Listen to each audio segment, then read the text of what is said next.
Millions of acres have already burned across the West, and there are more than 50 large fires actively burning right now. Tonight, as part of our Scorched Earth series, we're diving deep into the aftermath. Our sister station in Portland explains how the smoke that covers our area nearly every summer now isn't a Western United States problem, but rather a global problem. They are big, destructive. It's all around us. And as our climate continues to warm, we're still trying to wake some people up, get them out of here. They will get worse. We've watched as massive wildfires devour forests, towns, and neighborhoods, but their impact is felt much farther away. Because where there are flames, there's also smoke that can travel long distances. This season, we've watched smoke from fires burning along the West Coast. Unfortunately, the haze is coming at the expense of some massive wildfires out west. Blew across the country.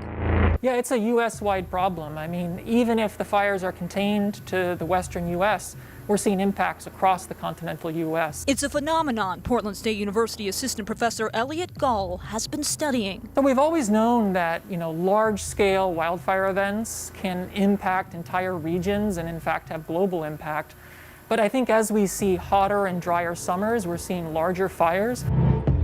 And the larger the fire, the more its smoke will travel. Here's why. A large fire can actually generate its own weather and create conditions that allow the smoke to reach the upper levels of the atmosphere. Those upper levels are where you'll find the jet stream, strong and consistent winds that can push smoke over great distances, causing not only hazy conditions, but also serious health problems. As I understand, New York City saw an air quality index of over 150 during those few weeks when they were, impacted by the fires in the West. And that's a level that's sort of of acute concern to the general population.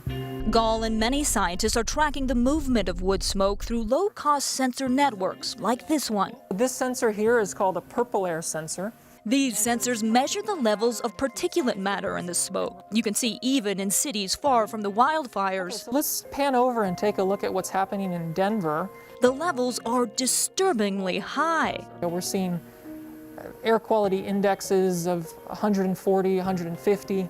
These are levels of outdoor particulate matter that the general population should be concerned about. Which raises the question, if a warming climate will lead to more and larger wildfires, is there anything we can do to protect ourselves? Experts say better forest management will be critical because once the fire starts, there is little that can be done to remove the pollutants from the atmosphere. What we can do, says Gall, is to at least remove them from our homes as much as possible. Preparedness is really key. Number one, invest in a mechanical filter, a filter that filters out those wood smoke particles.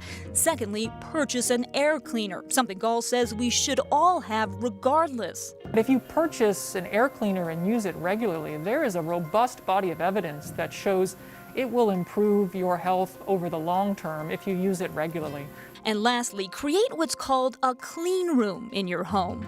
Basically, selecting a zone in your home and emphasizing and focusing your resources in a small zone of your home like a bedroom. This is something even the EPA recommends we all do because scientists realize as our climate warms, large-scale fires will become more frequent.